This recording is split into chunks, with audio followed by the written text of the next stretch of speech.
The Iga Show is back on the road with Swiatek winning Rome for her 5th straight title. It's just absolutely mind-blowing. The question is no longer, is she going to lose?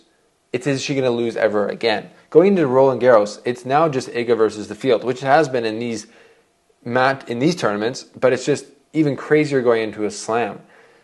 Iga Show is absolutely the queen of the WTA right now and dominating in a way we haven't seen since Serena Williams. So let's take a little look at her run here through Rome, talk about what it means, and just talk about the Iga bakery that is just continuing to be in full operational mode. Absolutely crazy. Let's take a look at it. Here's the slice. Welcome to the slice.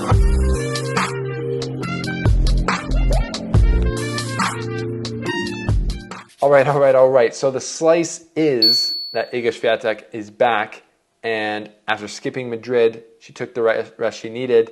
I saw her practicing in Rome, as you can see some clips here from the baseline. So watching her do it, her thing. She's just such a smooth operator and just dominated again in Rome.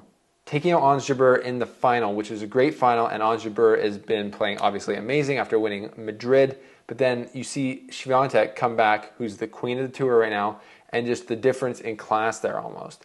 Obviously, it was a tighter match than maybe the scoreline had shown, as Swiatek showed that at the end by being so amazed that she won Rome, defending her title from last year. But the level that she's on right now is crazy. 24-match win streak, the longest since Serena Williams in 2013. Won the last 5 tournaments she's played, heading into Roland Garros. I mean, mamma mia, like Rome is just, like, I don't know where this train stops, and it doesn't seem like it's stopping anytime soon. So let's get a little bit deeper into this. Thank you for being here, and shout out to our sponsors, Go Sport. Collect 10% off of the best tennis bag in the game. If you need a new one, if you're looking at your bag and you're like, I don't love my bag, you should love your bag, and you'll love Go Sport. So 10% off them. And you can check out A Peak Tennis. It's a mental training app designed specifically for tennis players like you and me who can't afford professional sports psychologists, but we can't afford this app. So check it out with a free trial also below. And just thanks for being here, people. How are you? A lot of tennis in the last 2 weeks. Madrid, blending into Rome. And now there's kind of a few small tournaments, and then we got Roland Garros starting next week already. So that's a lot of tennis. So you just got to check in and be like, whoa, am I tennised out? I'm not. I took a little break this week, so that's why I haven't seen any videos from me in the last couple of days, but I was keeping an eye on the tennis, and nothing more impressive than Iga Show in 2022. It's absolutely amazing. Like, what do you just say? Now we're just thinking, okay, how long is this streak going to go? We got 7 matches in Roland Garros that she's planning on winning, and right now it doesn't look like there's much of a chance of anyone stopping her, and that's the issue. Like, it's fit. Everyone talks about the Iga Show bakery. The bakery is in session. She's out here handing out breadsticks and bagels, but she's literally doing that in almost every match. In the final today, 6-2, 6-2, no bakery handed out. But in the semifinals, Sabalenka, breadstick. Quarterfinals, Andreescu, great run for her. Happy she's back. She's doing better. You've seen our lives, and Andreescu's on the way back to where she needs to be. People are saying it's a good level setter versus Swiatek.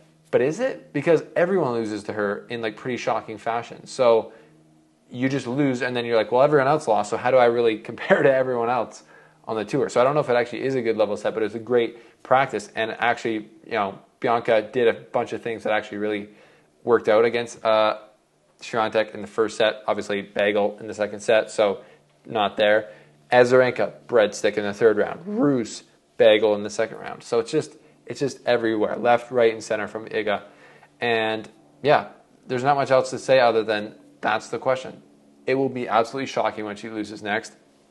If she does get upset at Roland Garros, it will just make her look like she's human again. Because right now, she just looks like she just walks in with such a swagger, even though she's the most humble, nicest, kindest, least arrogant player out there. She just has this awe and this swagger around her, like I experienced at the Foro Italico when people are watching. They're just excited to see her practice, and it makes total sense, right? Yeah, the way she moves from the baseline, the way that she smothers opponents, and it's just not even really close between her and the rest of the field right now. So what's your guys' take on this? Because obviously all streaks come to an end. She's going to play a bad match at some point. an opponent's going to find a way to win at some point. Who do you think it could be?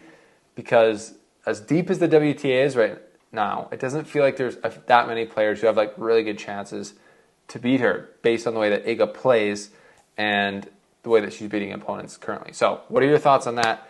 That's my thoughts on Swiatek winning her 5th title, her 24th match in a row. Heading to Roland Garros, it's definitely Iga versus the world. That's just how it is on the WTA, and absolutely impressive. So congrats to Iga, and also congrats to Ons Jabeur, who's had an incredible last 2 weeks of tennis. Lots of exciting storylines going into the Roland Garros, 2nd major of the year in the WTA, so stay tuned to the Slice by subscribing to not miss any of our updates, power rankings, draw previews, etc. Thanks for being here. We'll see you next time.